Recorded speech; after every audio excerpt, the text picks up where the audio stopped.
Chair Halliday. Here. Member James. Here. Member Dornbecker. Here. Member Lamborn. Present. Member Stitt. Here. Adoption of agenda. So moved. Second. All in favor? Aye. Adoption is, the agenda is adopted. Approval, there are no minutes, so we will not go there.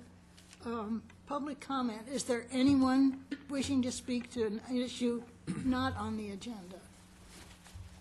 Seeing none, we will move on to consent items. There are none, and there are no presentation and discussion items, so we will go quickly to the design review at 6711 Washington Street. Could we have the staff report? Madam Chair, I'm recusing myself from discussion on this item.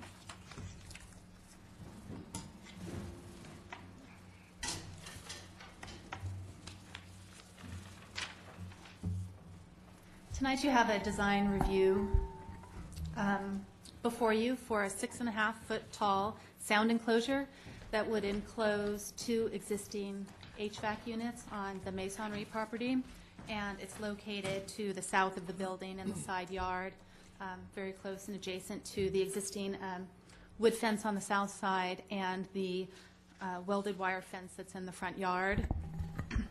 The appearance of the sound enclosure is board and batten siding that would match the existing accessory structure on site, and creeping fig would be planted at its base to eventually enclose it and soften its appearance. And the existing landscaping that's where that enclosure would go would be removed. The purpose of the enclosure is to attenuate sound that's on the property, mainly for on-site in the lawn and dining areas, but also for the neighbor to the south. It's accomplished through the absorptive material that's put on the inside of that to lessen the degree of sound and by about half. And it's 10 decibels according to the applicant's acoustical engineer. The acoustical engineer indicates the surface density that's required and that there should be no gaps and airtight seals to achieve this. And staff looks positively on trying to address a situation with the existing HVAC units that are on site, and that this should be beneficial both on site and to the neighboring property owner. So we are recommending approval. It does bring the site into closer conformance with the town's sound ordinance, and we find that it meets the design ordinance as well in terms of height and setbacks and spacing and materials used. Up here on the screen we're showing the different plans associated with the project, and the applicant is here to answer any questions, as am I. Any questions of staff? No? Hello, everyone. Should we address questions you may have, or should I talk about what I think Sandra has pretty much covered it, but there may be a couple other things that are interesting about this as well. Well, I have a question. Did you contact the neighbor? Because it is in real close proximity to a unit. Yeah, we've been in ongoing contact. Depends on how you define neighbor. So next to us is a winemaker who we have a very close relationship and we do business with, actually. And so from the very beginning, when they first rolled those chillers in, and I sat there and thought, how did this happen? I mean, the size of these things is 3 times bigger than what I was led to believe.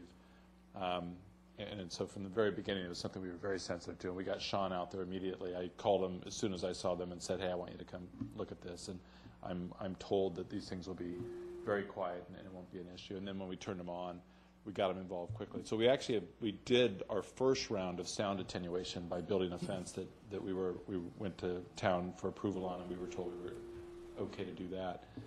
I don't think it does the job that we want for our guests. I don't think it does the job we want for our neighbors, and I don't think it does the job that we want for people walking by.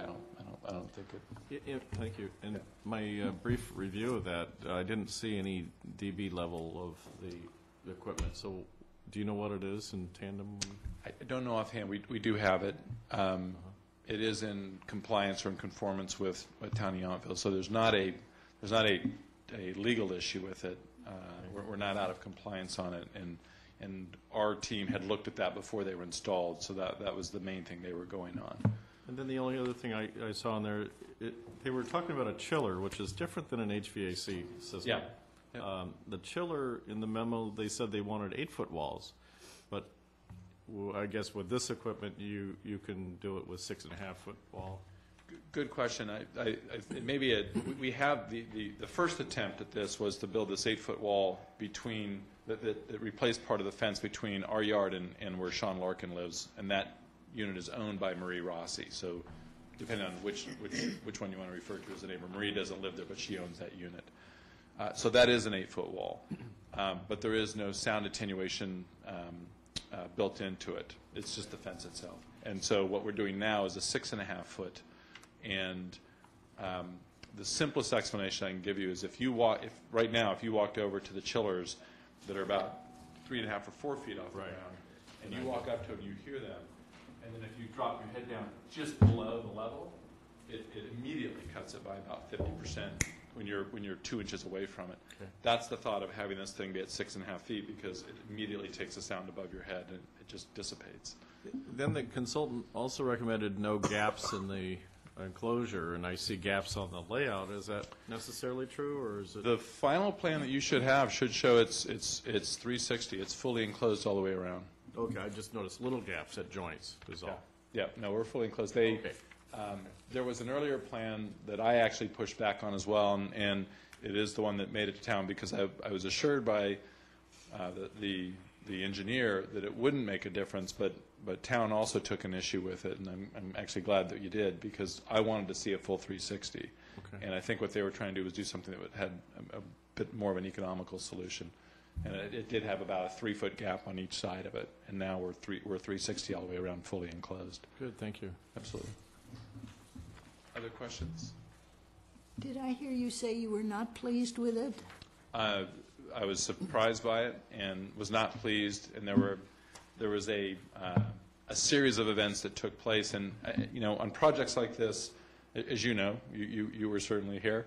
There's a lot of moving pieces to it, and I think at the end of the day, the structural engineer, the architect, the landscape architect, the designers, and the contractor all kind of had their thoughts about how this thing would play out, but there were things that they just didn't fully understand. For example, the biggest thing that I was told, other than the size, the biggest thing that I was told is that the chillers would only run 10 minutes or so out of every hour, only on hot days. And that's just not the case. These things run 30 or 40 minutes an hour, 24 hours a day. And part of it is they weren't communicating on, and all innocent. I mean, there's no, there was no one trying to take shortcuts here. It just was truly a communication gap. They weren't factoring in that we also have a wine chiller, a wine cellar, if you will, in the building, and that has to be maintained at a constant temperature. And so it's not just the hot days. We have to keep that, around 55 or 60 degrees 24 hours a day to protect the wine that we have in there. And nobody was really taking that into account. Again, the decibel level, everything is in compliance, but as far as I know, it is the only negative comments that we've had, whether it's from people walking by, people that are our guests, or the neighbors. And everyone's been very nice about it, but it's the one thing where they kind of scratch their head and say, you did such a beautiful job. Why do you have these big chillers sitting right here in the front? So we want to fix that. And I think the best way to think about it is we're just changing the landscaping slightly, because all the hardscape is going to disappear, because this thing is going to be wrapped in the figs, and it's going to, or in the creepers. It's going to take probably a season and a half to get there, but all that will go away. And the reason this is built the way it is, do we have a pointer? Is that, I can. I have, this thing has a pointer, that thing there. I think it moves around. Is it doing it? Not so much. It points. Use your hand. I can. Yeah. So point. what's going to happen is on the front of that, in front of those chillers, we have to have that distance, because at least once or twice a year, that the front of the chiller has to come off to go in and do maintenance on it. Okay. Thank you. So this distance here has to be maintained because the way we're building it is so these can be lifted off and work can be done on the front here. And by having this distance here, that means we can grow permanent landscape. The original thought was we could do something that was smaller and just wrap it close to these things, but then we'd have to rip out the landscaping every time we had to access the chillers. And that's why we have to maintain that distance here and here. And this distance is just the distance between the fence anyway. So we're just going to, that doesn't affect anybody here, so we're just going to keep that. But these are at the minimum distance they need to be able to access and maintain it. But it allows us to fully landscape and permanently landscape it, so once the landscape goes in, we never have to deal with the landscaping again, and it makes it more or less invisible. And that's really it. I mean, visually, you know, when we first put it up, you'll see more of the hardscape of the building, but again, we're going to re-landscape around that quickly, and as I'm told by landscape architects, it'll disappear pretty quickly. Can I ask you what species will be removed to accommodate the fig? There are 2 trees that, I think they're laurels. It's in the report. I just don't remember. But there's a tree here. And I think there's a tree that's going to sit just outside that'll stay. And the question is whether the third tree is inside or outside. And I believe it's just inside. So I think these 2 trees will come out. My preference is that when we kind of get it up there and look at it once we're building this and make that decision whether they should come out or stay in, whatever looks the best, I'm fine to do either way. And then if it's appropriate to leave them on the property, we'll do that. We brought them in anyway, or I'll just take them down to my property at Blackbird if there's no place to put them. And then in the front here, I'm sorry, I did that backwards. The trees are back on this side. In the front, right now, there's just little grasses that sit all the way across there, so that just all goes away. You won't see it. And this is right on the grass yard right here, and then all the creepers will be planted right along the front. So you really won't notice much of a difference at all from the front. Thank you. I was curious, on south of the chillers, you've got about 5 feet clear to the fence. Yeah. If you were to bump that wall up to 2.5 feet, would that allow you to save the hedges that are there currently? And would that impede being able to service those units? I think what we're talking about are the hedges that are along here. Yeah, the ones that are slated to be removed. If we put the fence here, is that what you're saying? If you bump that southerly wall northward by 2 or 3 feet. Move this wall this way? Yeah, exactly. Well, again, I think what I'd love to be able to do is this fence line is already in, so it's basically just installing the sound attenuation equipment on it.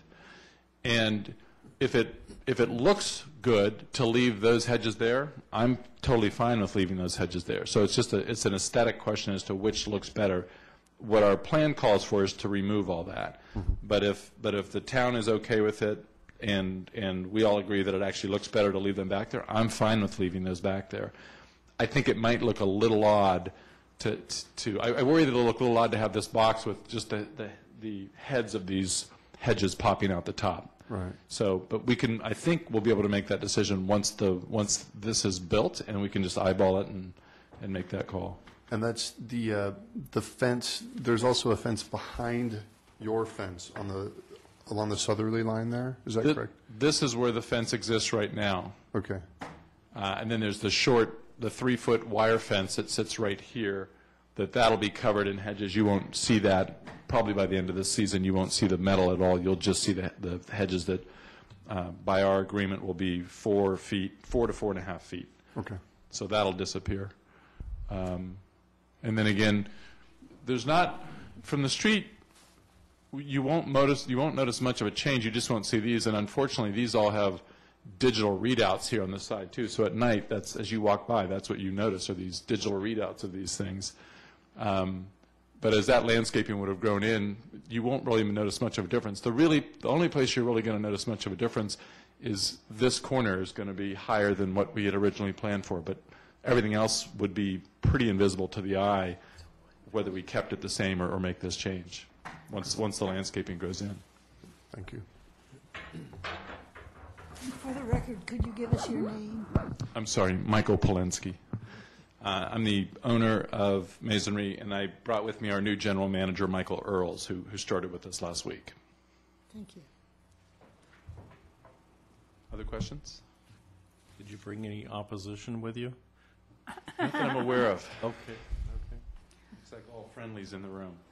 And we've been in a pretty open, ongoing dialogue. As I said, I don't know that we've had any formal complaints. The only negative feedback we've had has been relative to these, and we're not comfortable with that. We want to make sure that our neighbors are happy. We want to be here a long time. We're off to a great start. People seem to be happy with what we're doing. So, this is additional cost to us to get this done the right way, but I think it's the right thing to do. So when they're unhappy, what is their source of complaint? Is it the looks? The sight of seeing these two big chillers, it's this beautifully done building and landscape, and then at night especially you see the red digits. It looks like a nuclear power plant, and then these things cycle on. They are the most energy efficient type of unit. So a chiller is a much more energy efficient than an HVAC. And we ended up having to go this route. We originally wanted to do a different type of unit on the rooftop of the auxiliary building, the West Wing, but through this process we were told that wasn't something that the town wanted us to do. So we were left with putting these on the property, and that's where we are at the minimum size that we can do from a power plant standpoint that we need to have the flow for the building, the auxiliary building, and the wine storage. So that's where we are. Thank you. Thank you. I should note that I have had a call today from Marie Rossi, who is the property owner to the south, and she's noticed that they do cycle on and off, and her interest is having an effective sound barrier there as well.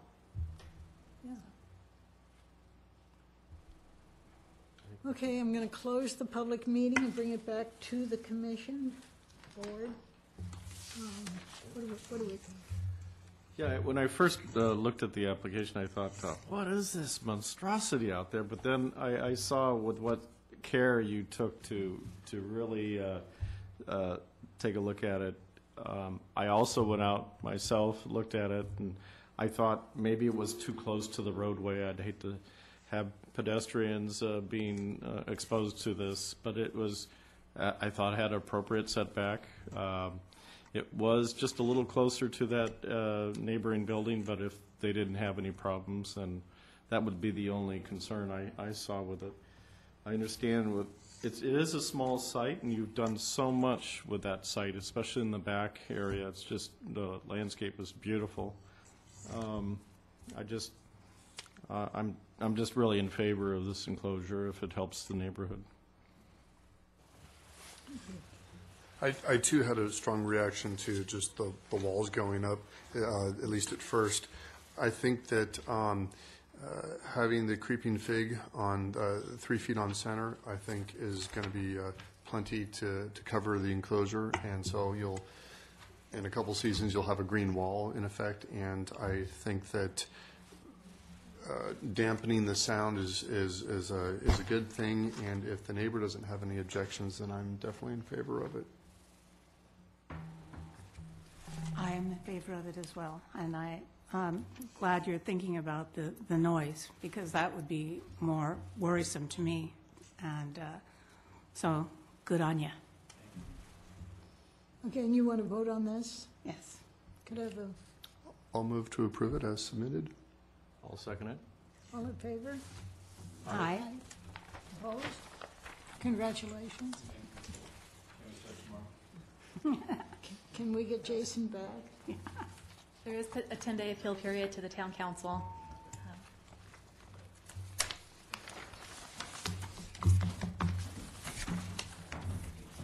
we need to get Jason back in.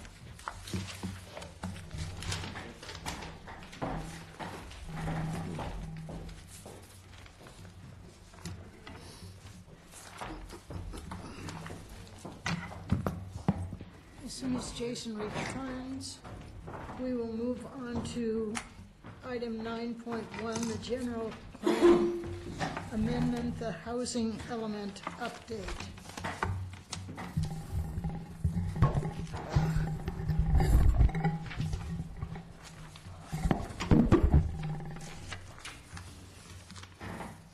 Thank you. Tonight, we will have a presentation from our housing consultant, PMC, and Jennifer Castellum from PMC is here with us this evening. What we, as indicated in the report, are doing here is the purpose of the meeting tonight is to hear the presentation and to hear an overview of the new draft housing element or the proposed draft housing element. This will go on to council, so you would make whatever comments you choose to for the benefit and consideration of council. This is going to follow on to this meeting pretty quickly, and they'll be hearing this next week at their 21st meeting on the 21st. The current housing element was adopted in 2004. And we're now into a new cycle that lasts from 2007 to 2014. And what point we are at in this process is that we, after you hear it, make your comments, it goes to council. The council will then authorize and direct staff to forward the draft document to the state HCD, Housing and Community Development Department. And they review these elements and make comments, and then they would return the element back to the town for resolution of whatever comments they make. And then we would have a 90-day period to adopt the element, and there'll be public hearings at that time for that purpose. It may come back to you at that time as well when it's more formalized and ready to be adopted for comment. So at this stage right now, you're not really, nor the council are adopting the element. It's just authorizing its transmittal to the to HCD. I think one of the main points to be made here is that in 2000, the element that was adopted in 2004 was quite a overhaul of what we had previous to that.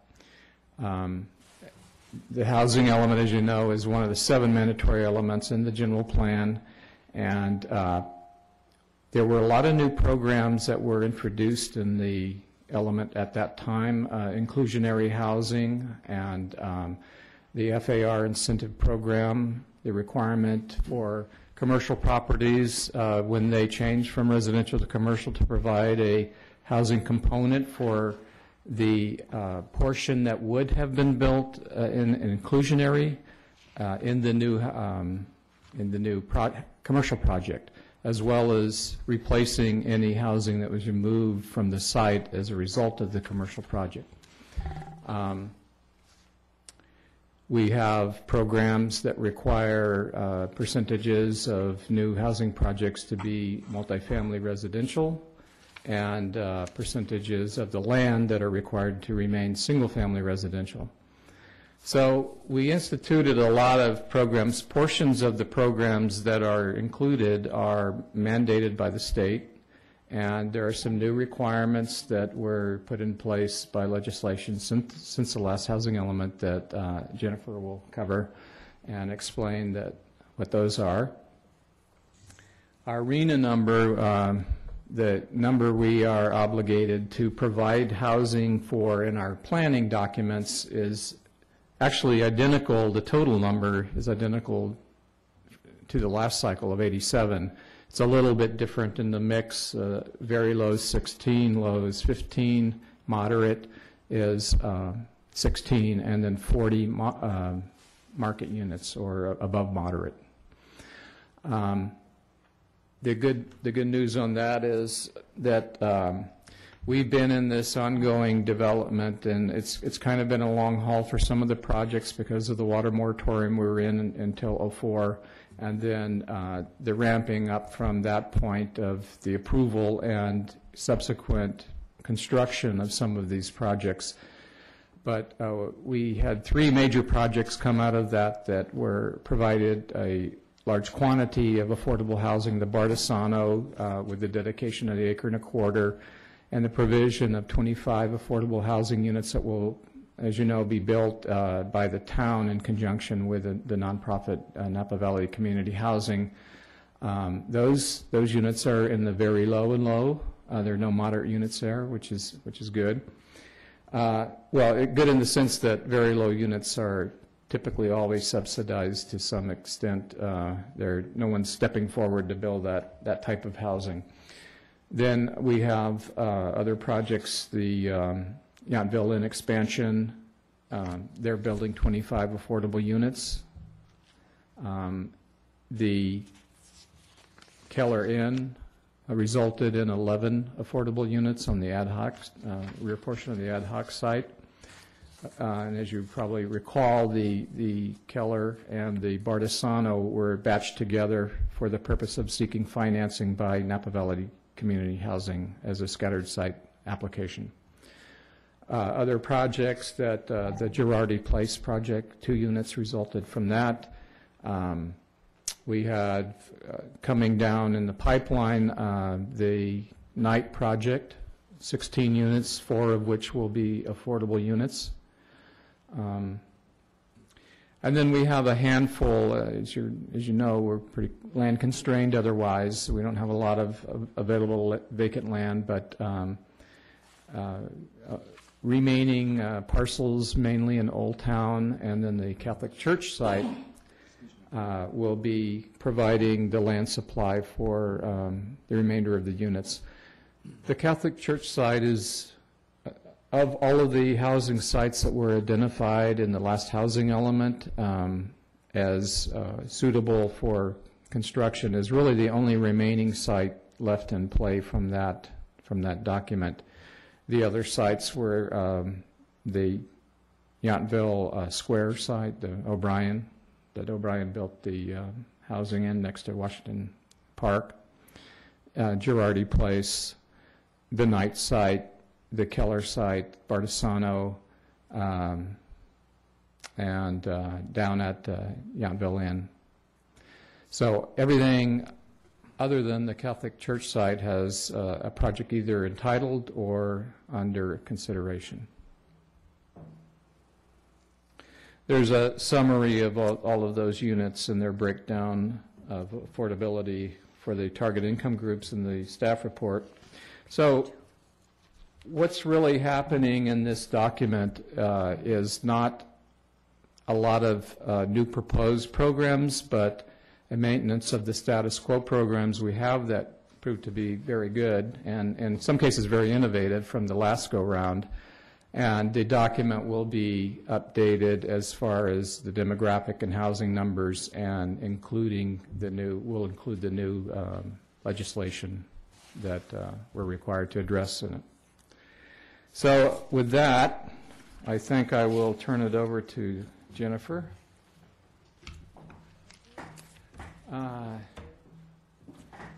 think You'll do it? I'll do it. Yeah, I don't think we hooked that up. Okay, good evening. I'm Jennifer Castellan with PMC.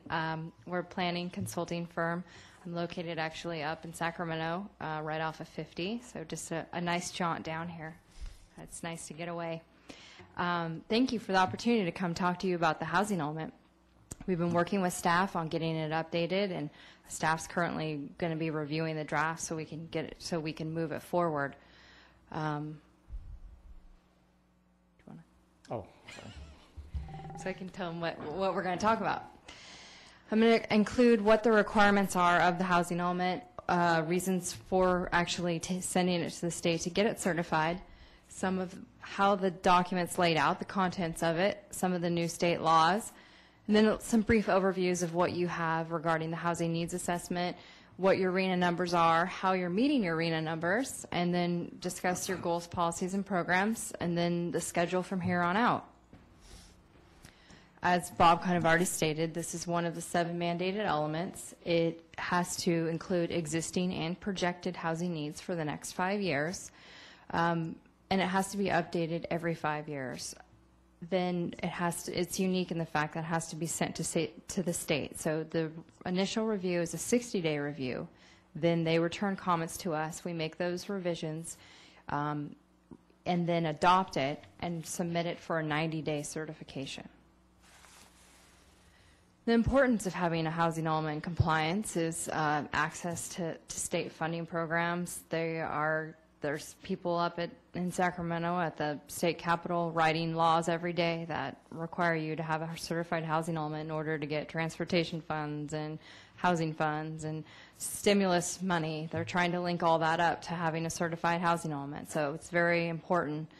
And of course, we wouldn't want to risk a lawsuit. So those are just a few of the reasons. The housing element includes 5 kind of major components of it. The first one being the review of the existing programs, and that section is really thorough. When you do see the document, when we have a public document, we went through all of your 49 programs that you have, and there was a lot to document and a lot to update. So the town has accomplished a lot in these last 5 years since it has been adopted. So I think that the state will be very pleased and commend the town and all of the good hard work that you've done. The needs assessment is the demographic information. Unfortunately, it's mostly based on census. And since census hasn't been updated since '99, the 2000 census is pretty outdated at this point. So the sources we rely on are Department of Finance numbers, which give you housing units and population and persons per household and occupancy rates and stuff like that.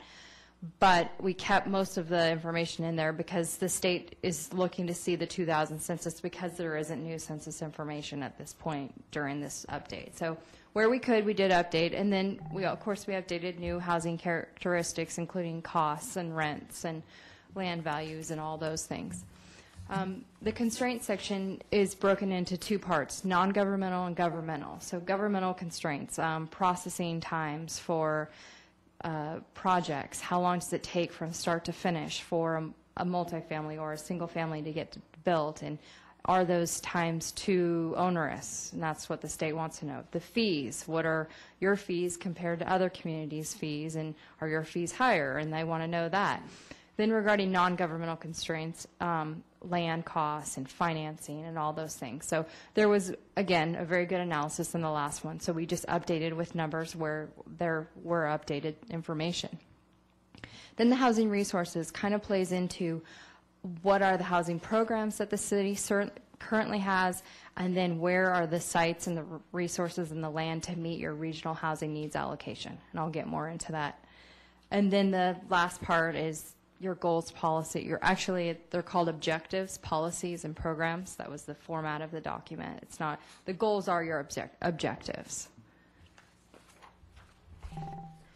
So the new state laws, this is the fun stuff. SB 2 is the most recent one that was passed in March of 2007. This requires every city and every community and every town up and down California to provide for emergency shelters. Now, this isn't asking the town to build one, but it's asking the town to set forth the policies and programs if there is one to come in here. However, we exercise in the document that there isn't a large need and that the needs are being met on a community-wide basis. However, this is a land use exercise in the fact that we have to make an amendment to your code.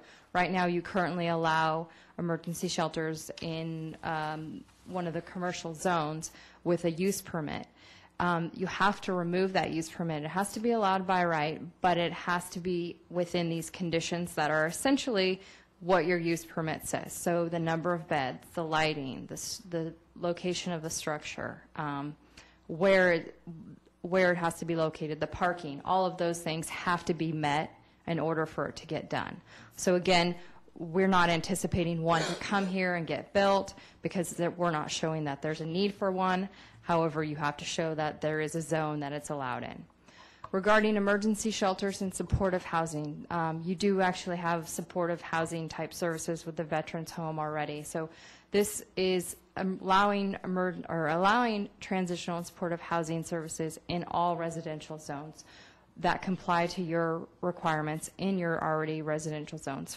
So for example, in your single-family residential zone, if a veteran's group home wants to go in there, or a senior care home has to adhere to whatever those standards are in that zone. So it's just making sure those definitions are included. Transitional is transitional, not a permanent, or it is a permanent house, but only 180-day stay is allowed.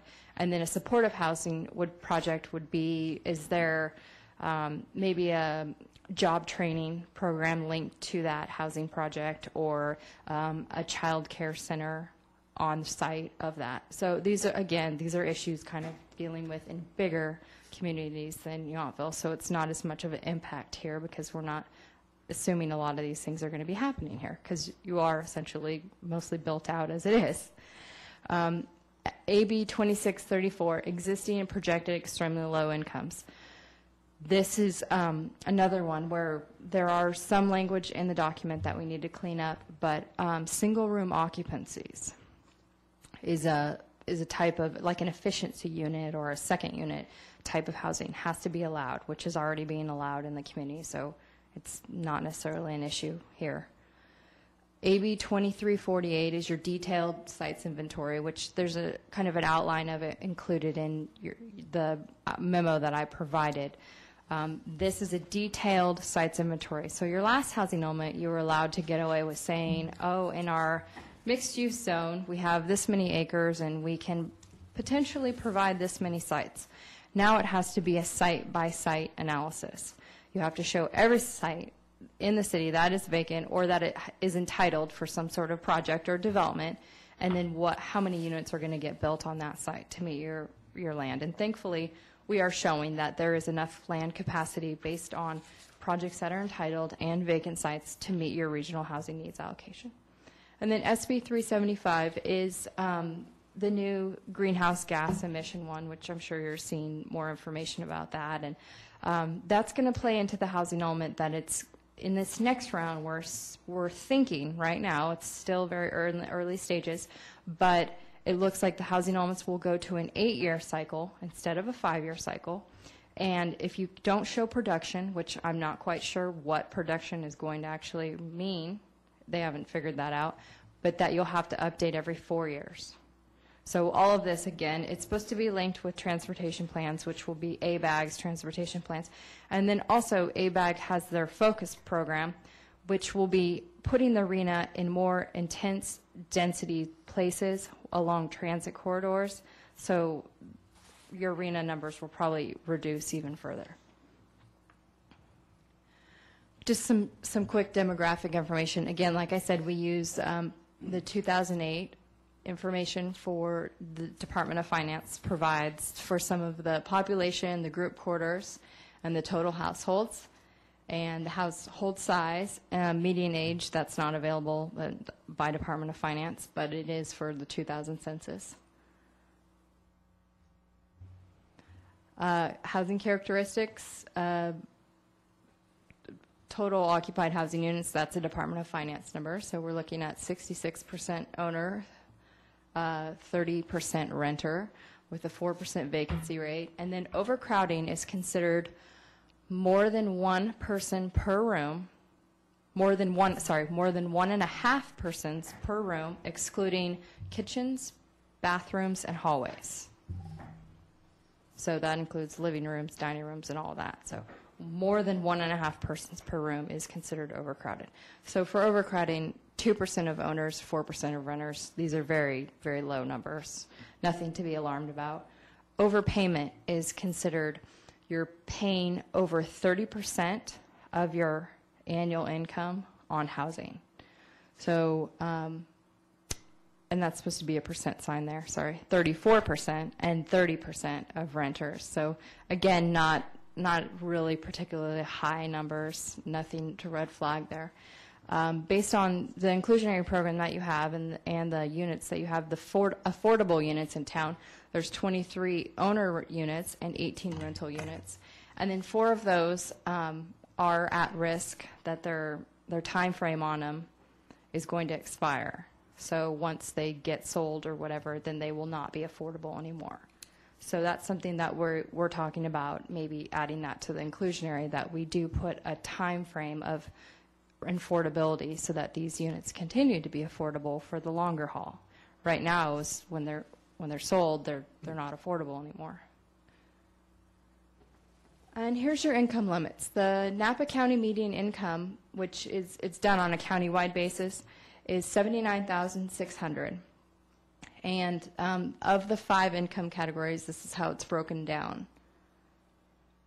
An extremely low income, the 0 to 30% is a new number per AB 2634. That's a new one, or 2436. I get all my laws confusing. That's a new category that you have to call out. It used to just be very low, low, moderate, and above moderate. Now they ask you to identify extremely low, which is even more difficult income category to get involved. And here's just some affordability numbers for how, just to show you what that 30% is. So for this one, we looked at a monthly, this is a household income of 4 persons for extremely low, very low, low, and moderate. And then what they could afford monthly in rent. And this is not including utilities. This is a straight, looking at their annual income, looking at 30% of it going towards housing. An extremely low income household of 4 is looking at an affordable rent of $598. So that's pretty difficult. And we're looking at a family of 4 here. So maybe a studio. It's not going to work. Very low, 900, low, 1,500, moderate, 2,300. That's why your programs that you have are so important, that we're showing the funding sources that can get people into these housing, because these groups right here can't afford housing right now. Then looking at ownership opportunities, this is still pretty bleak, but this is assuming 10% down with a 7% interest rate, which right now I think the interest rates are lower, so we might make some adjustments to those numbers. But including taxes and insurance, obviously an extremely low, very low, and probably a low aren't in any position to be getting into ownership. And they're not necessarily the right type of people we want to put in ownership units. They're more rental type. They work better in rental projects. However, the moderate income, the 298, we're looking at maybe some sort of condo or something to get them into. So with maybe some type of funding assistance, it could put them over the top to get them into some projects. And just a quick survey of Trulia, which is from real estate. I can't remember where we get the information, but it's from the real estate information. Here's what some of the average listing price is. This is for homes and available in Yountville. There were only 28 on the market, which is probably expands a little bit larger area than just Yountville. But the median sales price was $665,000, so a little bit out of the range of anyone getting into any ownership units. And this is how it plays into your regional housing needs allocation. Now, your RHNA starts in 2007 and goes from 2007 to 2014. It's a 7-year period. Your housing element is a 5-year period, which starts in 2009 and goes to 2014. So you get 2 years to start meeting your RHNA before you have to do your housing element. So you start counting January 1, 2007. So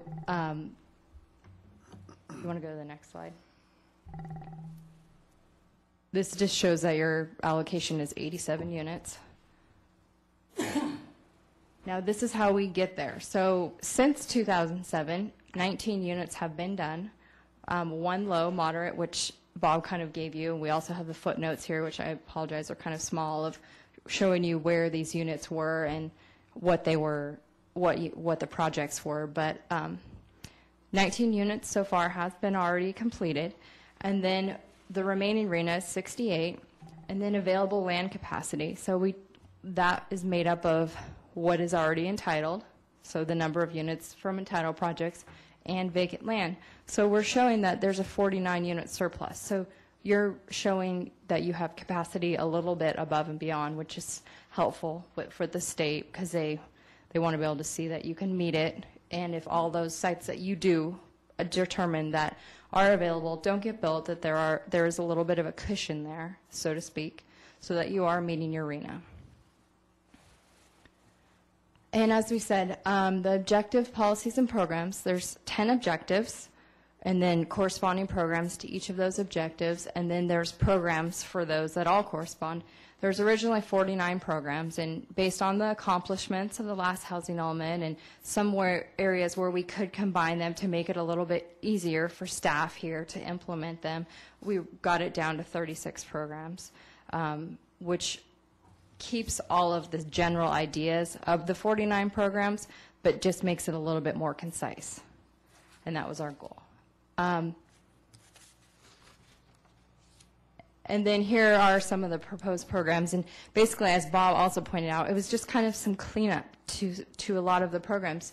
Your residential mixed-use program, the stuff that you are implementing already, and making sure that there's the 25% for single family and the requirement for multifamily within those, and making sure that your zoning code, which you've already done all these amendments to, reflects these changes in your housing element.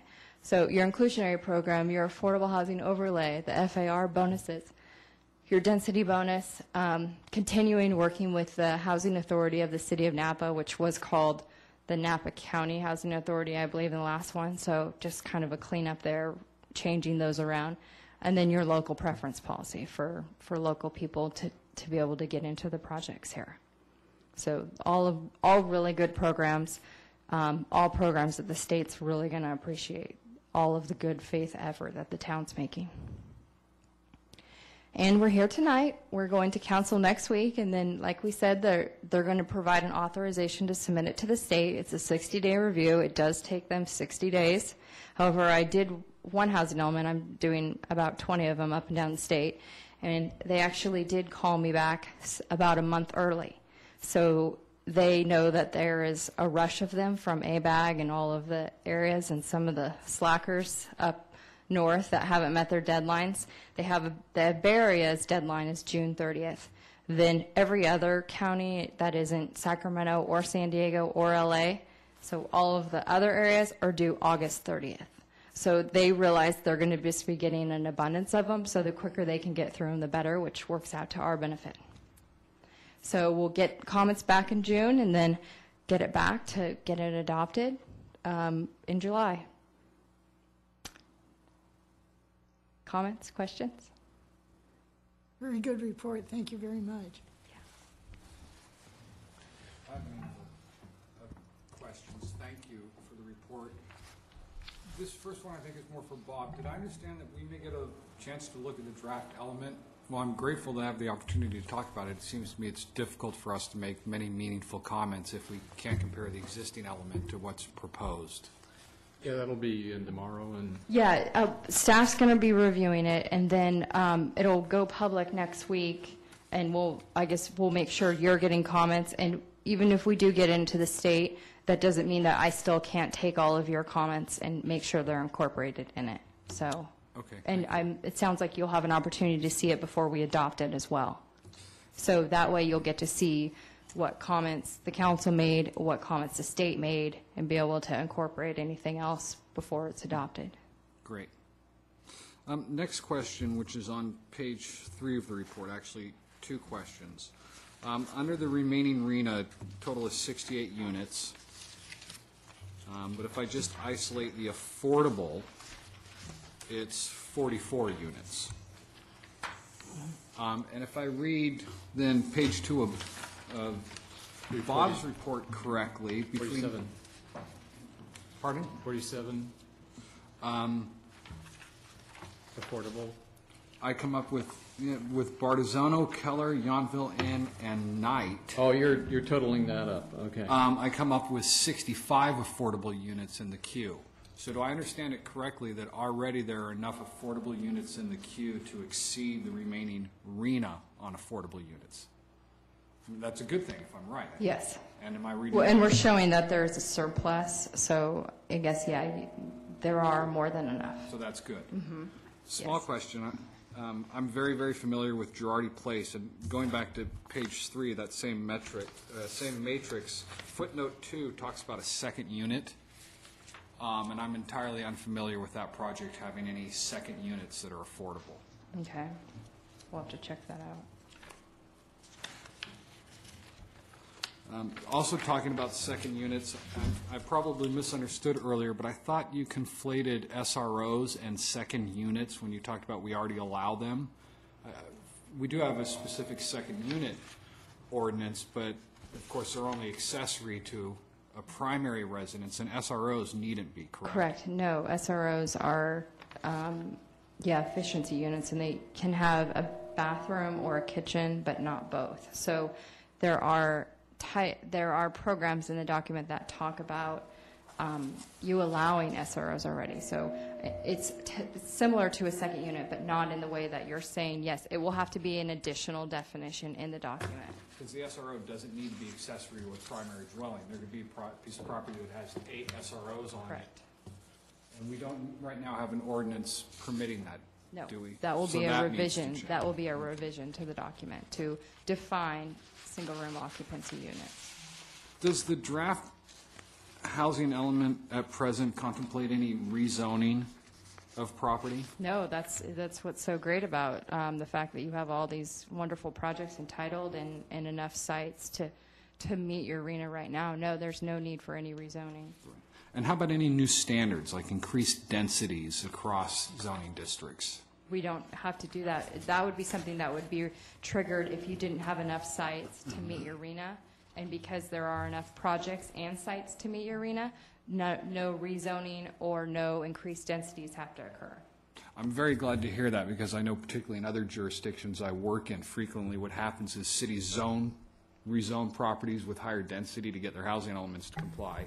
6 years come by and there's an application that's consistent with that zoning, and the furor that arises, people don't realize there are going to be 25 units on an acre, and you pretty much have to approve it if it's consistent. So I'm very glad to hear that we're not creating. I think my last question. And also, just to caveat that, is that when cities have to do that, and if you don't do it, then you're out of compliance, like as soon as someone acknowledges to the state that you didn't do it. And then the next housing element round, you have to meet your 87 units plus whatever your last arena was, because you didn't do that rezone. So that's puts us in a very good position. Yeah, I wanted to comment that the longer you wait, the worse your choices are, because all of those types of programs of increasing density, rezoning properties, increasing story limits even, become more controversial and less desirable. The densities we have now at Bardizzono, for instance, is 20 units to the acre, which is very acceptable for a multifamily project.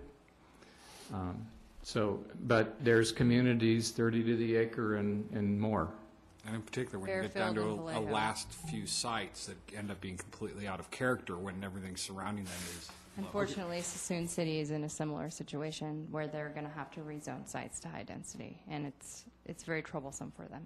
But what I'm hearing is my two biggest concern is rezoning or increases in density. Neither of those are going to happen. So that's to the town and staff's credit over the past few years to make it so this isn't going to happen. My last question, which is maybe a bit of a thought experiment, but is there a way for a municipality to abandon land, that is, redraw municipal limits so that land that used to be in a city is no longer? You can de-annex land. De-annex, okay. Are there any legal jeopardy questions with that? And I'll tell you what I'm thinking about specifically. There's probably 40 acres of agricultural land in Yountville. Now, what I'm hearing now is great. The Palissa? The Palissa property. 33 acres, yeah. And I checked before I came in here at Napa County GIS, and it is a distinct parcel.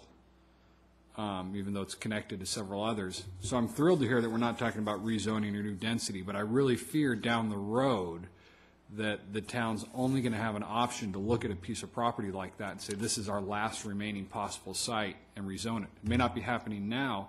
So my biggest comment is for the council to consider getting that out of the town and into the county's ag preserve. And maybe I myself would rather see 1 or 2 houses there than 20 years down the road, 50 or 100 units there when it's already close to very high-density housing. And maybe to ease a little of your fears, I think that's what SB 375, the greenhouse gas emission programs are trying to do, is increase density along, BART stations and transit. And because of your location, you're not along public access, you're not near a lot of services, so they're going to be intensifying more of the higher dense Bay Area communities and making the RHNA lower out. Also, it also talks about the methodology for establishing what your RHNA is based on population projections. So the town, you'll see, and when you see the document, the town's population actually decreased since 2000. So there isn't a large boom of land, and you're not going to be seeing a large population increase. And that's what is projected out according to ABAG. So they're not looking to this area to increase your RHNA or increase density and density. I understand. Does that mean it's a reasonable assumption that in the foreseeable future the town's not going to have pressures to actually go out and start annexing land to create housing stock? Not at Well, this time. Or is yeah, because the RHNA is an ABAG-generated number, and it's fundamentally arrived at by projected population growth and jobs growth, and we're going to be stabilizing on that and leveling off. And there's not, mainly because there's not a lot more employment coming here or houses that could be built. There are communities that have very low RHNA numbers, like Ross and some of these older communities. Okay. Thank you very much. That's all I have to say. Just to follow up on Mr. Jane's comment on ag lands, I understand that the ag preserve is a county instrument. Do we have, as a town, any official recognition of the ag preserve? Or I guess what I'm getting at is, what is our relationship to the ag preserve, and how does that affect drawing up a housing element? In our land use element of the general plan, we have mainly 2 policies that address that, other than policies that talk about supporting agriculture in the county. But we have a policy, one, that we have no intent to annex properties that are surround us, because as you see in that air photo, we're hemmed in by Measure J, formerly Measure P now, lands. And that's the other policy, is that we support preservation of ag lands a la Measure P, and that it should be used for agricultural purposes. So that, in conjunction with our general support of agriculture in the county, that's another stated policy. That's what we have. Okay. I'm wondering if it would be beneficial to make that more explicit in the housing element, just in terms of particularly the parcel to the north, at the north end of town, and when it comes time, if there ever is time for discussion on converting ag lands or trying to make up a shortfall in our housing, to bring that to the forefront and have that explicitly stated somewhere would be my biggest concern. I think there isn't a program in there right now that addresses ag land, but we'll make sure.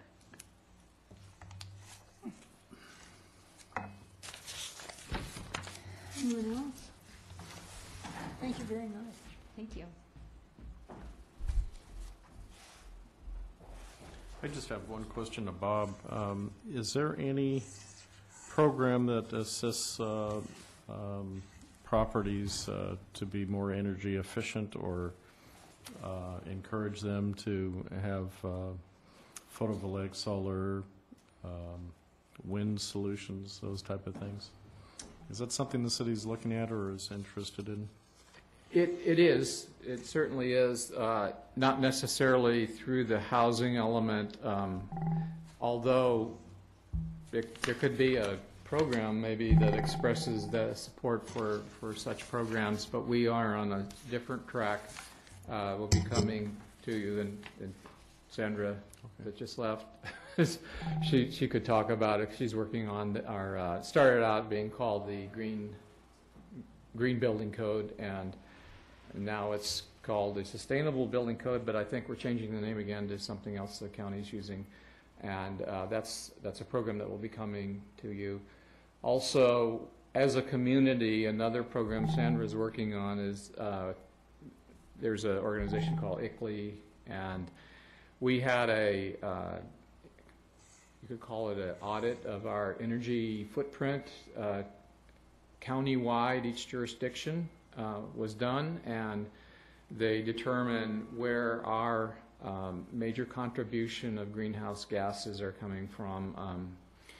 For instance, not so much cars here as, say, in the county or Napa, city of Napa. But through that program, we will be identifying ways that we've got to, by 2020, reduce our footprint by 20%. And that's kind of a state thing we have to accomplish.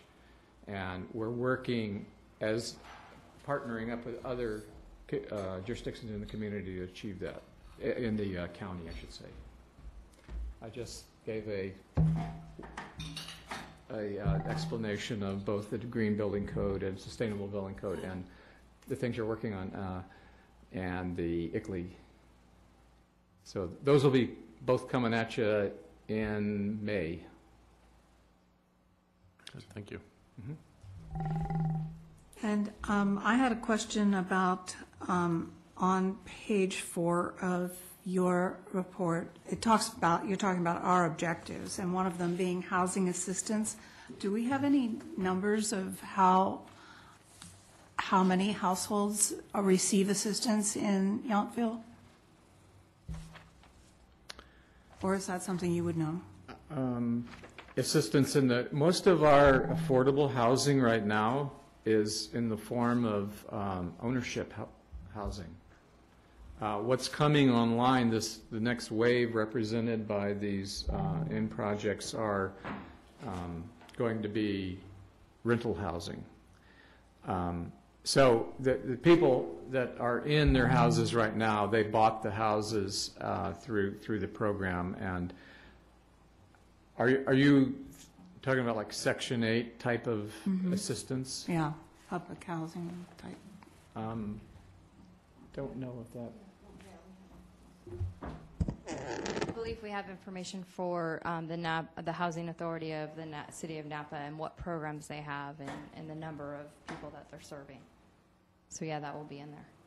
Okay, thank you.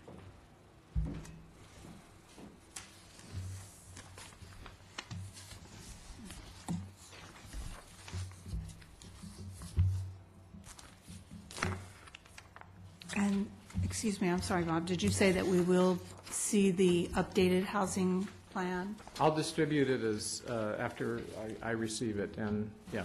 Okay. And clear up to when we submit it to the state. You can make further comments if you wish. And again, it will be coming back. This is just to authorize it to send it to the state, and we'll be coming back to you prior to adoption.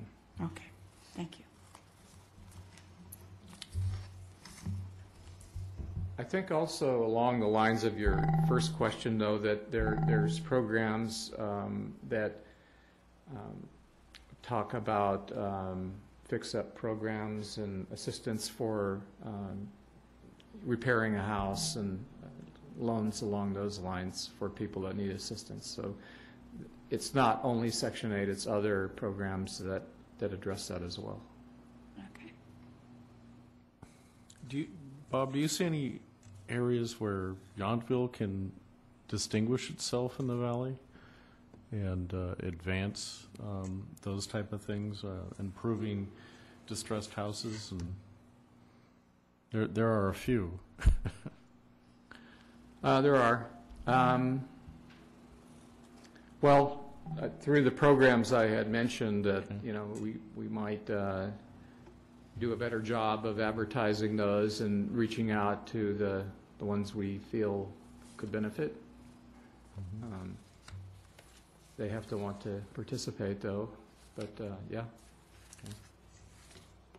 Are we talking about Christmas in April, that, the concept, I know the name came to grief, but, Yeah.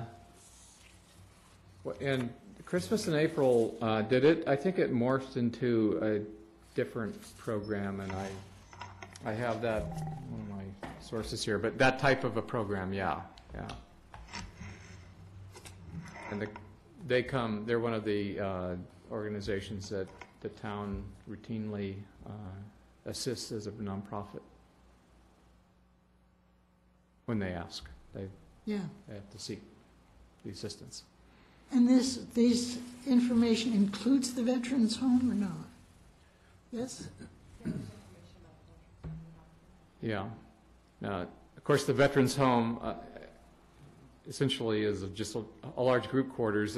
There's relatively little housing otherwise. There I think 25 housing units at the veterans' home, other than the group quarters for the veterans.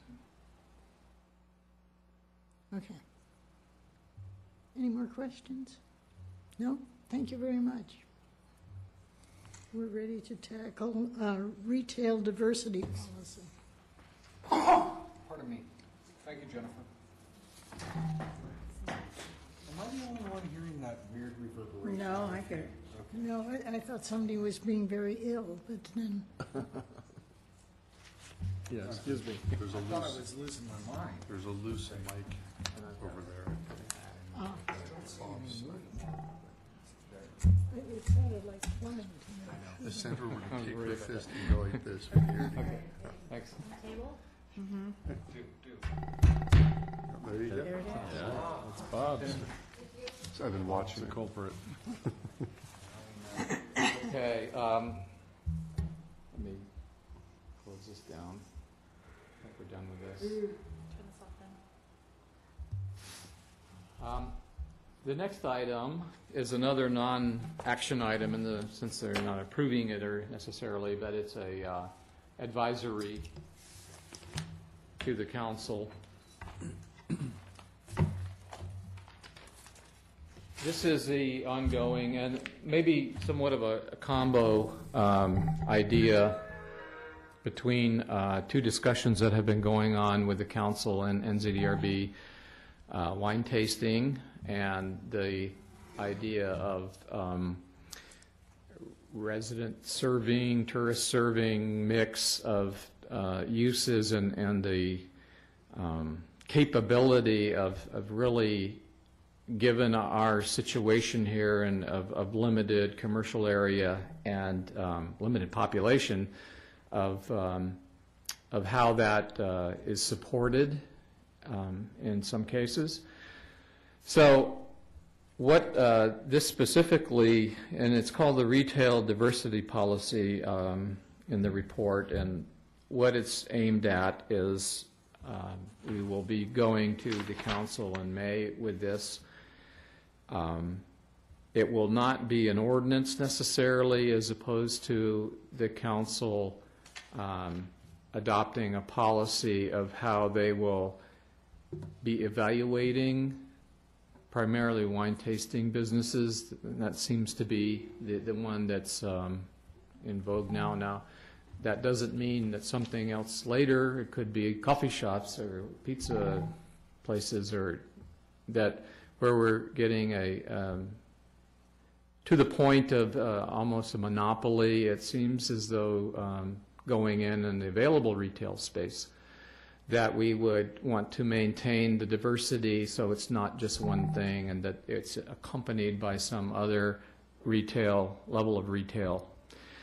So that's, other than the items that attend every wine tasting application, that such as, you know, the hours of operation and the ability to have special events and how many special events and how many major and minor special events, and the service of food.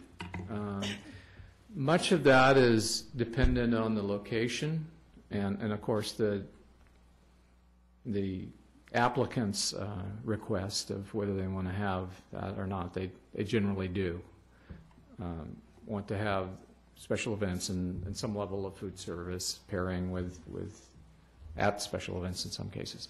You have some wine shops that are or the wine tasting rooms that are small to the point where they don't have an area for some of that.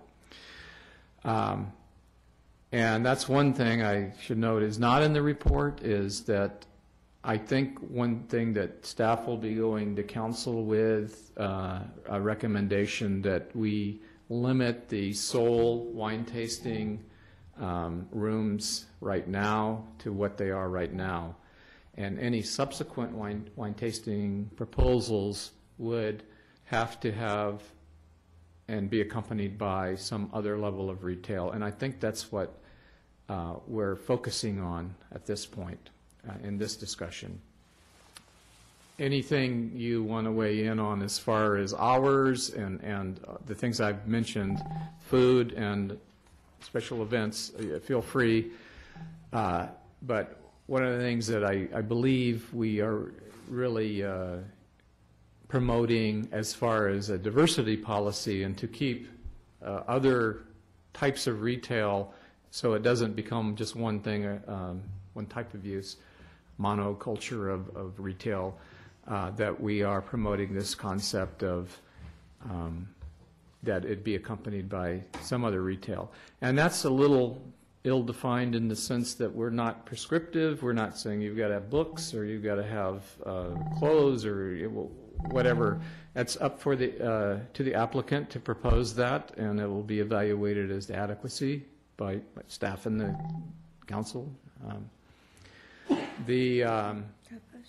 What plays into that, though, is the amount of floor area that's devoted to this other retail. I think we certainly, if it's going to be a true diversity policy, that it doesn't end up tokenism or some token effort that you hang a picture on the wall and I have art and then everything else is wine tasting. So we were looking at percentage of floor area devoted to the other type of retail. In the last application, Sorrento, it was, and this is an arbitrary number, admittedly, 25%. It doesn't have to be. It's wide open to whatever is deemed appropriate. 50%. It could go up, it could go down.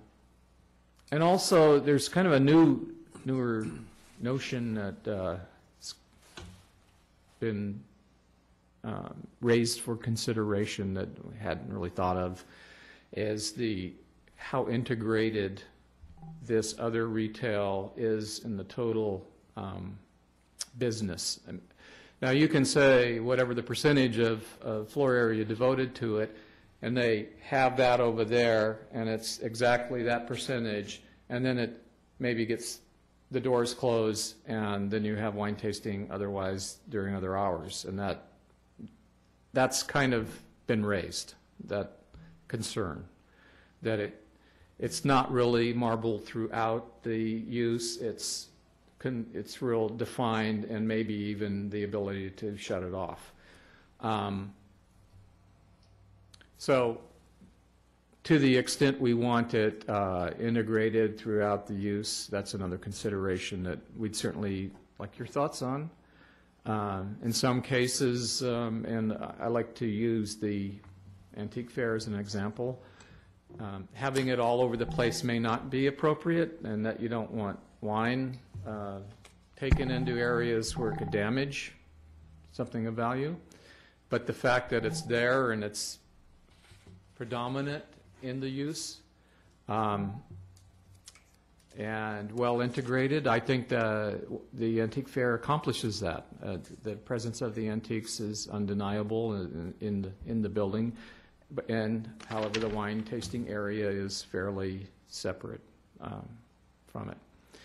So it's kind of a multiple consideration on that one. So what we're doing, again, is getting your comments on this discussion, and I think we've, to the extent that these have come at us and we've had to deal with the various aspects of them, I think we've identified what we're after here. And I would say the kernel of the idea is to have some other kind of retail, and it's not, and that's the main thing I think under discussion here in how that's handled.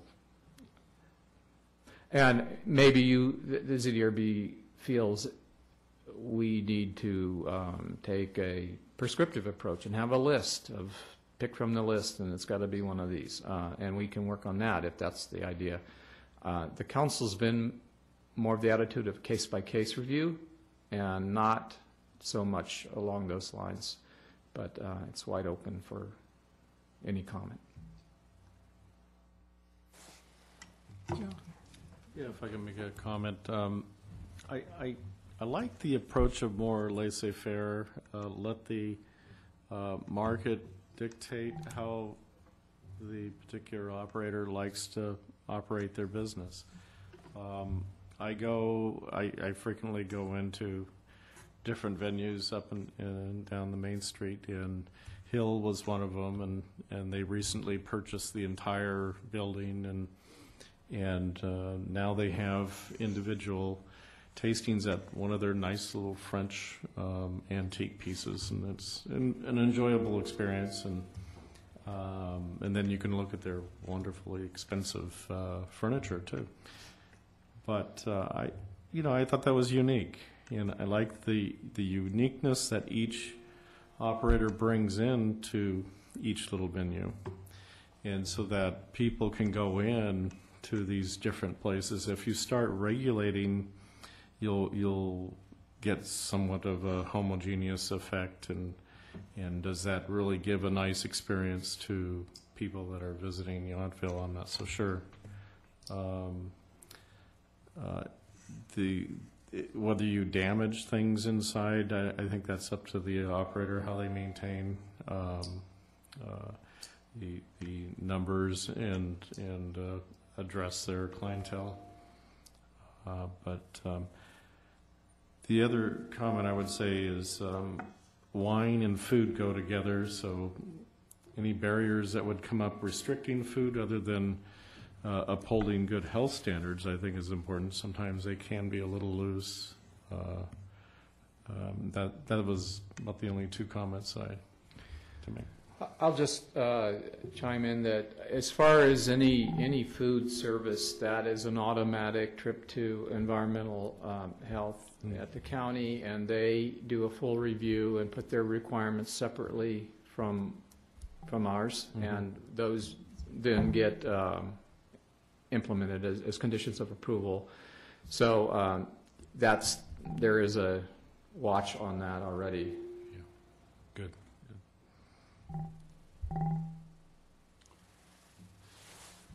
So I've got a few comments. I'll try not to ramble too much. I'm more focused on local serving uses when it comes to this policy or potential for policy. And so it seems to me that the discussion for me is if you're not going to focus on local serving needs, then I would just assume you have wine tasting rooms, because that's going to be the highest use of the property at that time. So to feed into that, it's hard for me to imagine having anything more than just a policy that council would follow or try to implement. But I think there needs to be a set of guidelines, not just to guide their decision making, but also to provide feedback for how the policy is working and how it's being implemented. It'd be really easy if I were the owner of wine tasting room A to devote a small share of my square footage to stuff that is technically for sale, but it doesn't necessarily have to be sold in order for my business model to work out.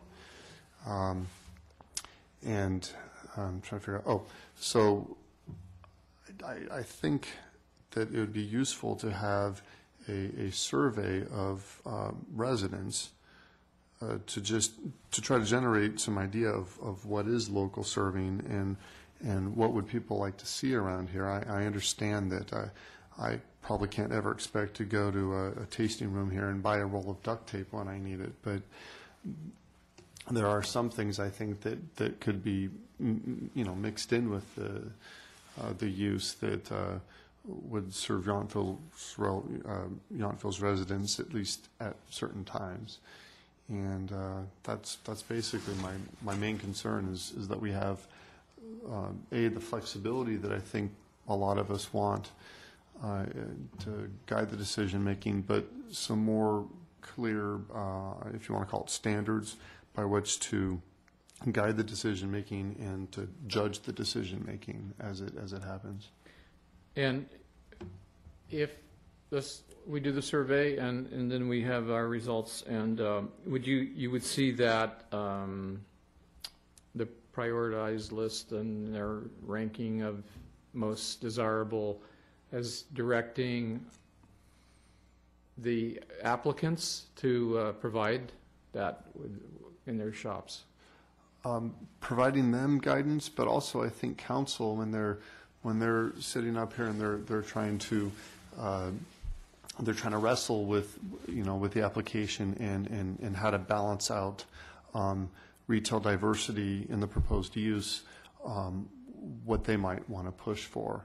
My own family, our local serving needs here in town are Pacific Blues and Bouchon on occasion, and when Gordon's was in operation, those were the kind of places that we went to, and so that's the kind of feedback that we would come back with, and I understand that in such a small town, it's going to be hard to balance all that, and I think it's okay to have just tasting rooms on some occasions, and some tasting rooms that have a small token of retail diversity, but I think across the board it needs to be spread out and looked at and have more guidance. Are you suggesting just limiting them? Is where you're going with that? Limiting tasting rooms? Yeah. To encourage diversity in other. I'm not interested. I mean, ideally, I would prefer to not see more of them being built, but I think in reality, it's. I mean, Yountville is a tourist-based economy, and I think it's what's, it's driving we're just getting a lot of these things, and it's going to keep happening, and that's okay, but I think how we implement a retail diversity policy should be based on some facts. Well, and I will say that when we speak with interested parties that come in, we do not limit them in any way, in the sense that nothing's out of bounds, duct tape included. If they want to do hardware with wine tasting or whatever, we don't discourage that. But I thought that to some extent, they're being asked to be specialists in some other line of retail, and there may be a natural interest on their part in something, but if they had to come up with something, buying antiques, for instance, not everyone. I mean, that's a skill in itself, to know where to go and what's of value and what people want. So there is this other skill set of the other retail that you're asking of these shops. Yeah, and I'd add to that mixing retail with wine tasting it's very difficult. It's a hard. I mean, go to Vianza tasting room or something like that. I think they pull it off nicely, but on a small scale and in a very fixed square footage, I think it's going to be difficult to do in some cases. So, Well, I'm very concerned, excuse me, Jason, do you want to go next? I'm very concerned about the contraction in the retail that is available in town. Vanika is gone. We're going to have 3 coffee shops and, however many wine tasting. But I don't know how we can attract some other kind of retail diversity, but believe me, I am all in favor of it because I don't want us to get to be a 1 or 2 trick pony, pardon the expression. I don't know how the town can reach out to retailers and try to attract them. We just can't support, because of the size of the town, we can't support things like drugstores and those kinds of copy, Kinko copy places. Not that that's essentially what I'd like to have, but having a coffee shop or a wine tasting shop, every other building is just not, somehow to me it diminishes the quality of our town. And I don't know what the answer is. If we didn't have a woman's shoes store, I'd probably move. No, I'm kidding.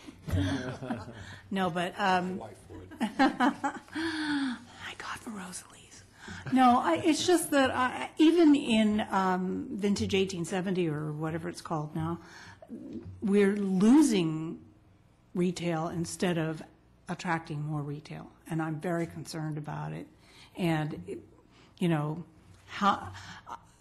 if we were going to have a coffee shop that was actually a place where you could go and get eggs and hash browns with your coffee, that would be one thing. But if you're going to just have something like Bouchon Bakery, on 3 different blocks in town, I just don't see how that's going to drive business in the town.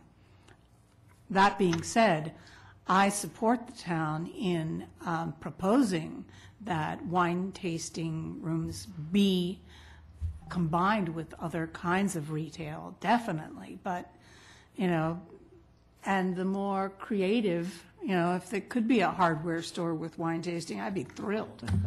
So I think we have a dilemma that somehow we're going to have to confront. Otherwise, we're going to be a town where people come and go to the spa, or maybe there are 2 spas, and go wine tasting out for a really wonderful dinner.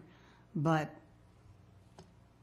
after 2 days of that, I think we're going to lose them. I think we'll even lose the tourism.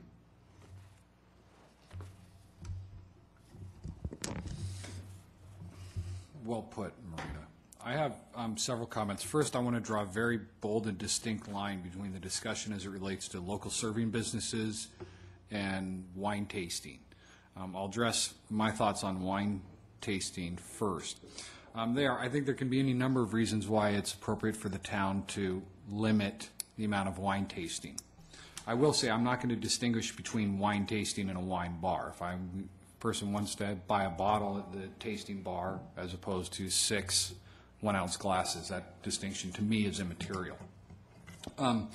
I think it will be extremely onerous if the policy ever takes the form of certain amounts of retail or certain other complementary types of business. If nothing else, the enforcement. Is a member of staff going to go out semi-annually and measure floor area or ask for receipts for different kinds of businesses?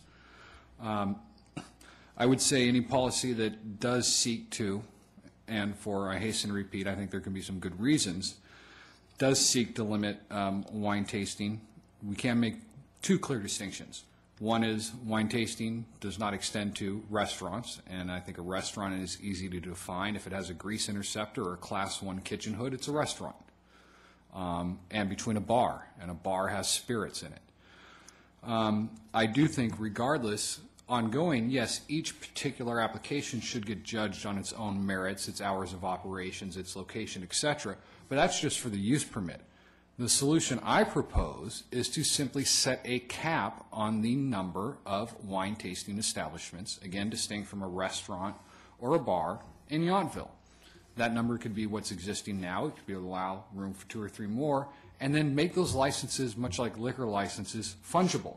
If Mr. Stitt wants to sell me his wine tasting license, I can buy it from him. Doesn't relieve me of the need to go to the town to get a use permit for my new business, but make them fungible. And I think this sort of policy could extend to even other retail diversity if it's a certain cap on the number of use permits for coffee establishments. I think the wine tasting example is much more easier to pin down. If you're serving wine to drink and you're not a restaurant or a bar with spirits, you're wine tasting, even if you serve 1 glass a week. And I think this is an easy to enforce and a simple metric that can be tracked. So that's what I have to say about that. And again, I think there are some good reasons to say we shouldn't have 30 wine tasting establishments in town. Going on to the related but distinct to me local serving discussion, I really think, the ship has sailed. We're a tourist-based town, and we can all want the businesses Mr. Lamborn mentioned are about where me and my family go, too.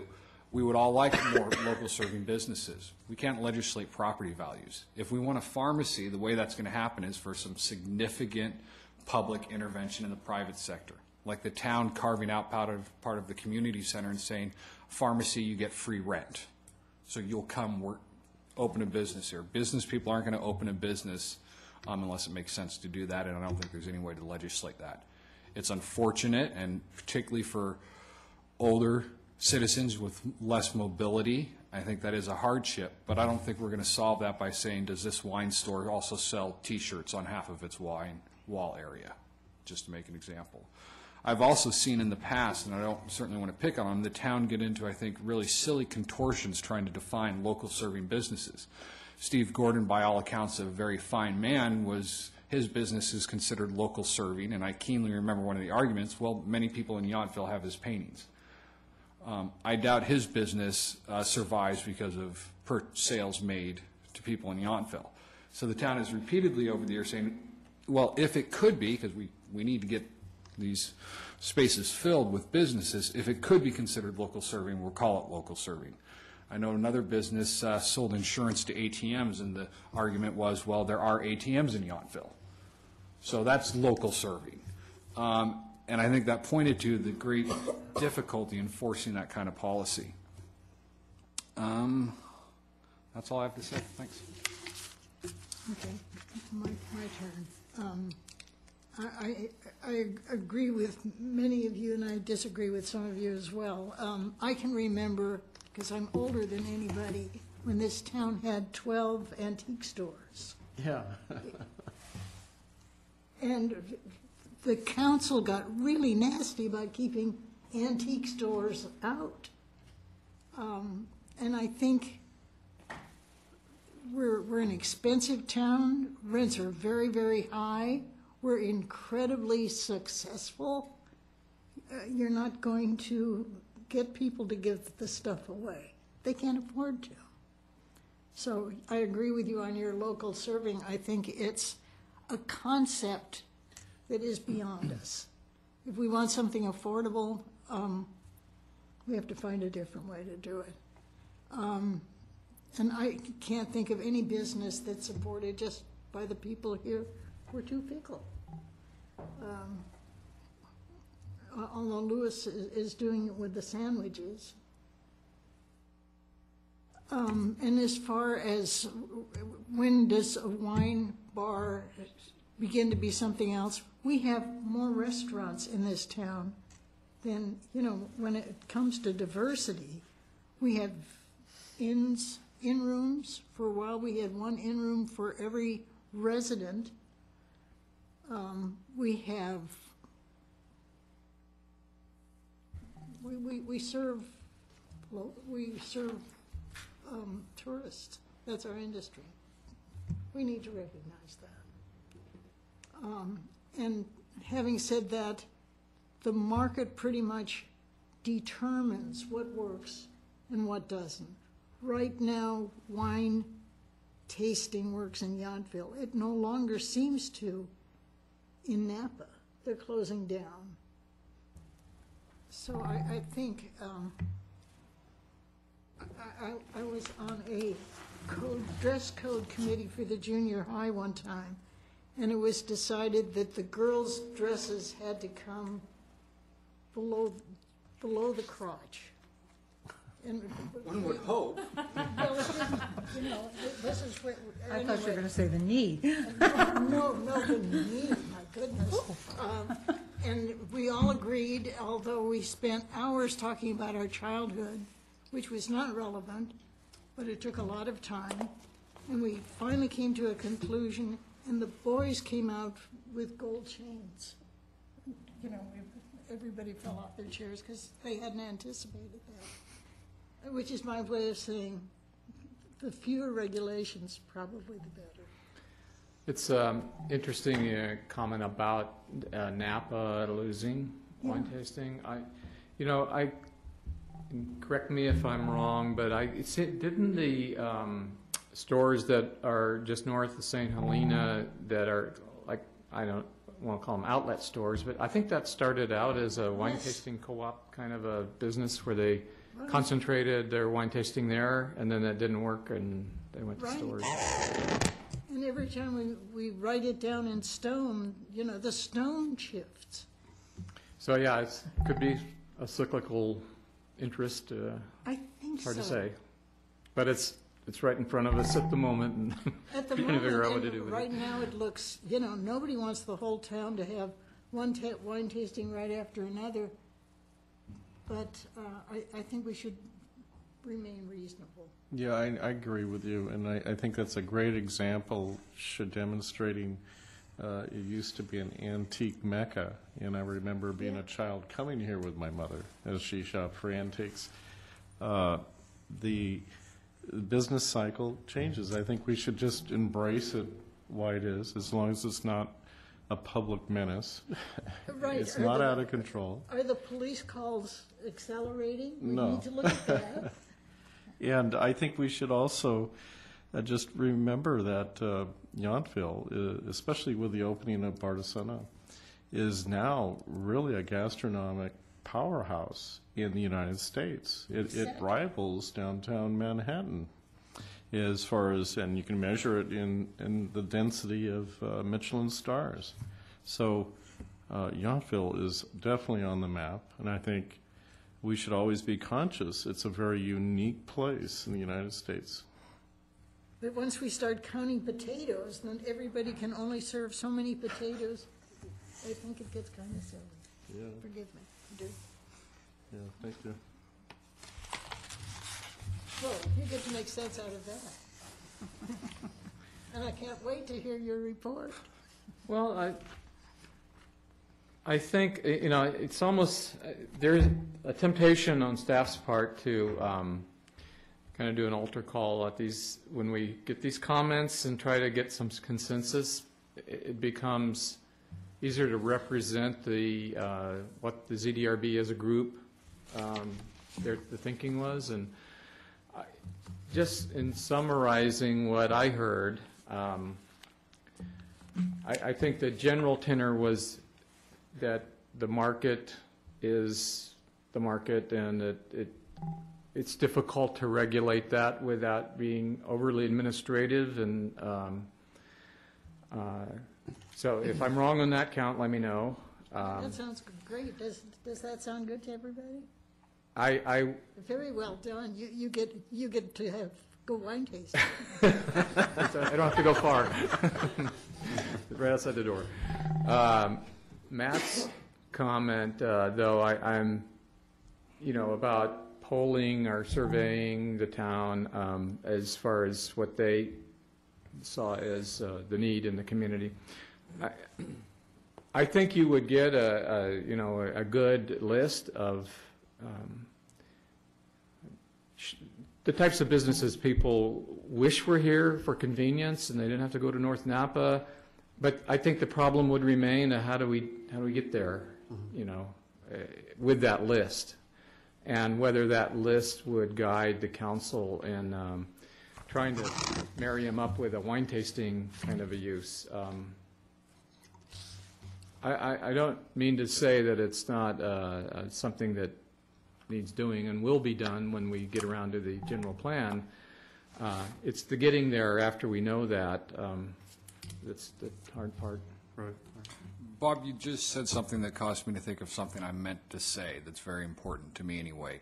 I'm adamantly opposed to any relaxation of development standards for a particular use. For example, if someone says we're going to open a local serving business X and in return gets a higher FAR.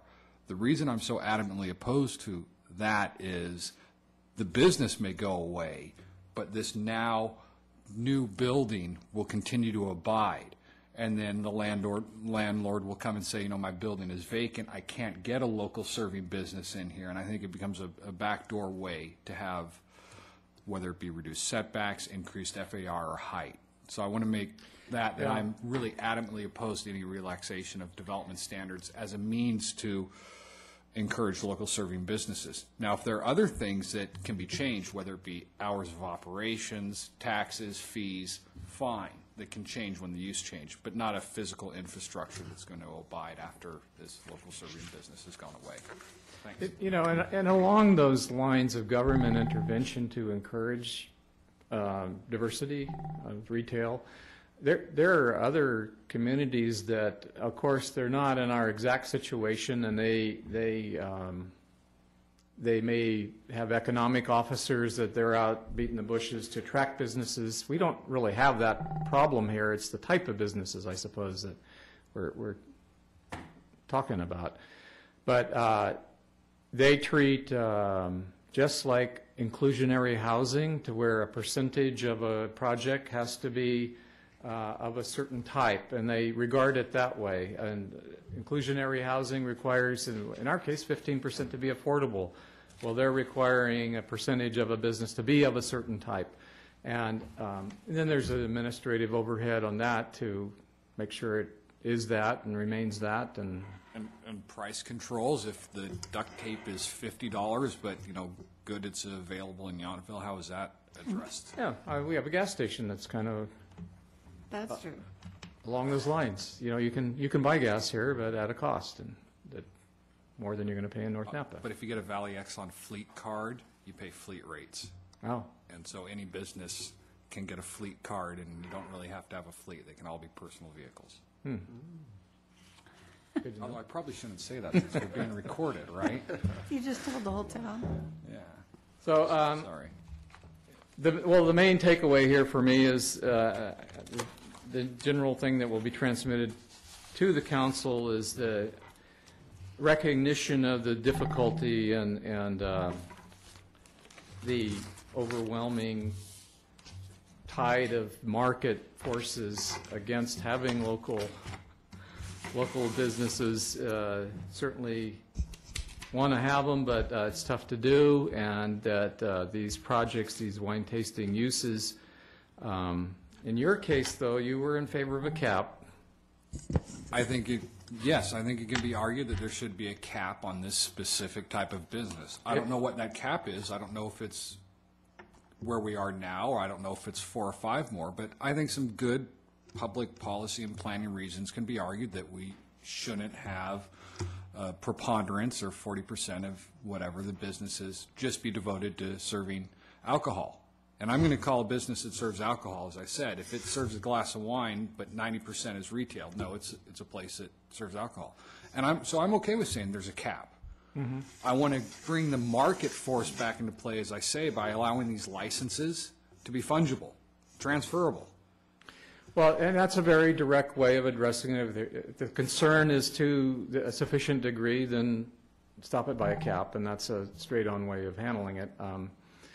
In the meantime, having the market play out, and I'm not getting a lot of the very notion of this mix of requiring something else, the wine tasting with an other retail. I'm not necessarily hearing a resounding support for that. As It sounds I like think it- our chair said, just because they have some T-shirts on the wall, and how can you dictate to them what the retail should be? So I don't see that working Shotgun out. marriages don't always work. Do you believe that it's worth trying to encourage that? Maybe as a requirement even, that they have something? Well, if it's a requirement, it's not, to my mind, an encouragement. Encouragement would be we support, we encourage applications that include this, but if it's a requirement, no, I don't support that. Okay. Sorry, Matt. No. Too hard you're going to have to hire a full-time code compliance officer, in my view, just to be out counting restaurant seats and hours of operations and floor area and sales receipts. No, I'm okay with saying we need a limit on the number of alcohol-serving businesses. And restaurants, because they have some special other criteria, and bars with spirits, and so wine tastings where that can be expanded. I think it's okay to say you're not going to have so many businesses serve alcohol that more than the need is being met. Fine. But all the other minutiae, I think, is just too cumbersome. I think that having a requirement might have unintended effects of forcing wineries to just throw something out there, and we're going to end up with a lot of kitsch, and it wouldn't do the town any good to have that kind of stuff. And I think where it could have a potential benefit is the town providing a framework in which small wine labels that can't afford the rent that some of these guys are paying, for them to team up with a retail, some sort of retail in a certain space, and maybe there's some way to share requirements, development requirements, or whatever. There's that kind of opportunity, but I would be in more favor of a cap on tasting rooms than forcing them into some kind of retail thing. I know that a lot of wine labels, at least smaller ones, they have enough trouble selling their wine, and it brings on a whole other component. Unless they're selling their own T-shirts or hats or stuff like that people would be more likely to purchase, it forces them into just a whole other aspect of retail that would be uncomfortable, I think.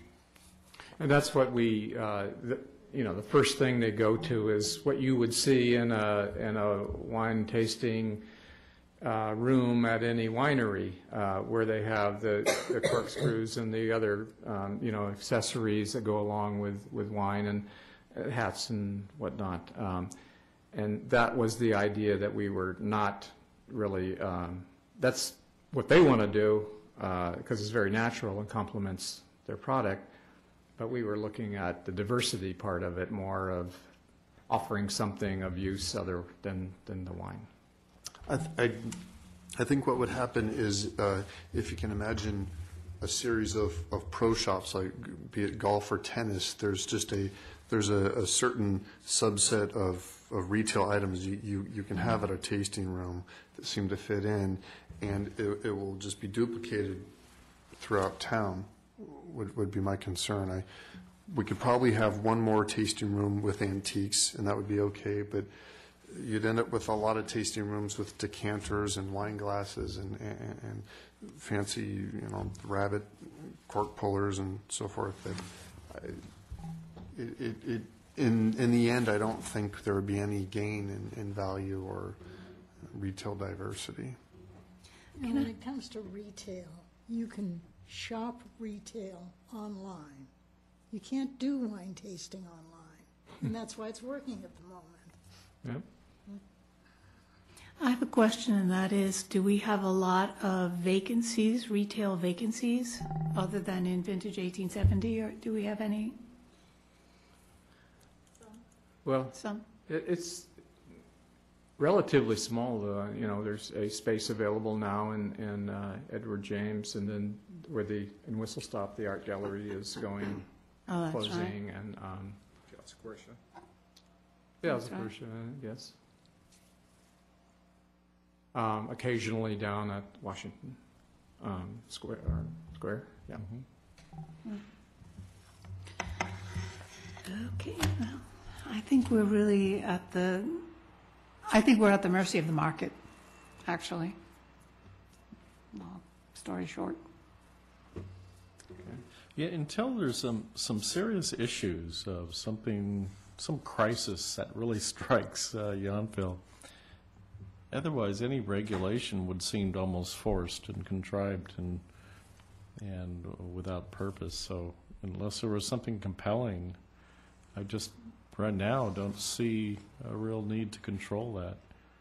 Let me ask the board,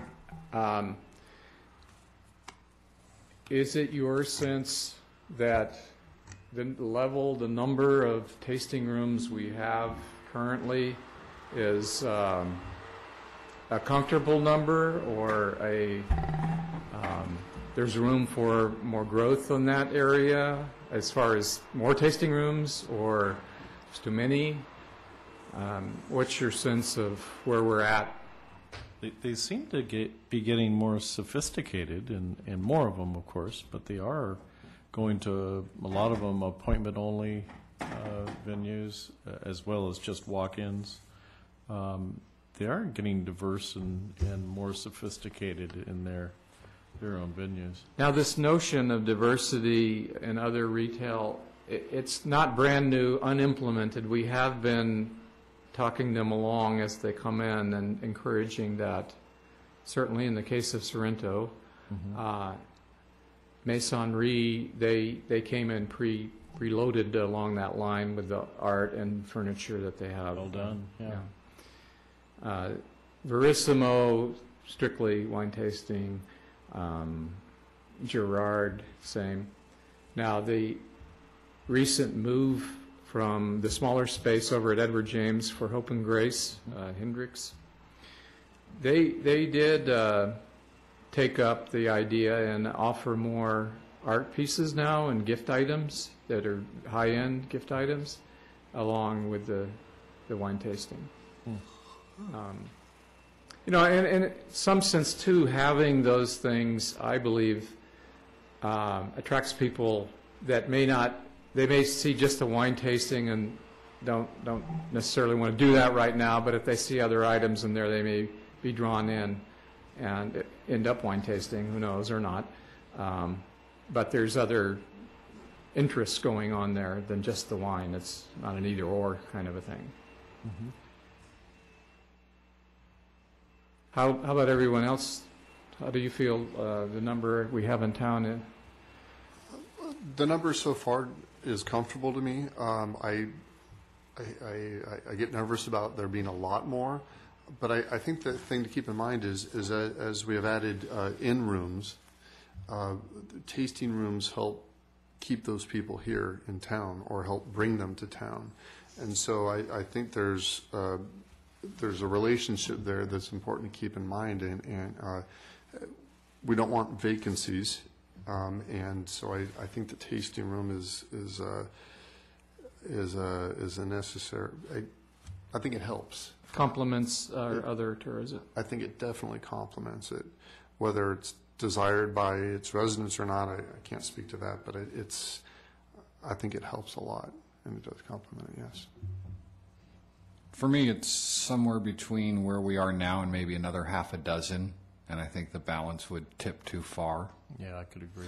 And I think there can be a little bit of an element, while clearly we all acknowledge this is a tourist-based town, as we narrow down the number of types of businesses, I think the town becomes vulnerable to a wave of vacancies. And so I think there's a reason, irrespective of wanting different kinds of businesses, so that people have different options to not put all our eggs in one basket. And so I think that's a concern. That's one of the things why I think it's relevant to, or okay to say, yes, we can put a cap on certain kinds of businesses for the overall economic health of the town. We've already got, hotels. That's pretty solid. So I think a retail diversity to the extent that, while we're never going to change it, we need tourist dollars. There are different kinds of tourists. Anyway, to answer your question correctly, somewhere between now and another half a dozen. If that half a dozen is over the next 5 years, but if it's been like the past 2 years where, what is it, doubled or trebled the amount of tasting rooms in 18 months? So there's a time factor at play as well for me. And I would say, let the police blotter be a guide. Exactly, yeah. Look for symptoms, and you'll see some symptoms show. Sorry, I was just thinking of the tourist who stumbled into someone's home thinking he was going to the Lavender Inn. That's a symptom. Figured out it wasn't a lavatory before he got too far along. Wow. Does that help, or did we? Yeah, it does, yes. The council's not agreed on this and never will be. I don't know, we'll certainly pass along all the comments. Any others that anyone has? Played this one out? We're in a changing world, you know. We have online shopping, and now we have a down economy. We don't know where that's going to go. Sure. Yeah. But we do have a town newspaper. You know, the newspapers are also going bye-bye. Yeah. Okay. I think we're, Can I move for adjournment? Have we done it? Did you have a staff report? Oh, whoops. That was it, I think. I think we do did. we have any? I covered the upcoming, in May, the Sustainable Building Code and what are they calling the ICLEI effort? It's a Climate protection and for Climate the protection. reduction of greenhouse gases. So those are sort of related efforts. The Green Building Code is how we'll achieve some of the reductions. And the greenhouse gas is a county-wide effort with all of the jurisdictions, working with consultant. I think also on that day, we were planning on bringing back the frontage improvement standards, so that'll be sort of heavy on policy that night. I'll probably mention we're sort of light on the applicants right now, except for perhaps all those wine tasting calls. We will have a single-family home that's in the pipeline coming at you. Hasn't applied yet, but it's on one of our smaller lots, and it'll be coming before the board in the next couple of months. Okay. Is there any interest in, I don't even know who owns the lot between Branch Market and the Sorrento project. Is there any interest on that one, or? No proposals on that one. Altamira, isn't it? No, it's, Trina? yeah, Trina. We did, of course, on the Sorrento, pre-plan the internal circulation with the central driveway, so they'll just have one driveway cut going into the site, but other than that, they've not. Is Sorrento going to start soon? They're looking at demoing the existing structures, and they're working on the building plans right now to submit. I see. They want to move along. Okay. Does anyone want to make that? I'll move to adjourn.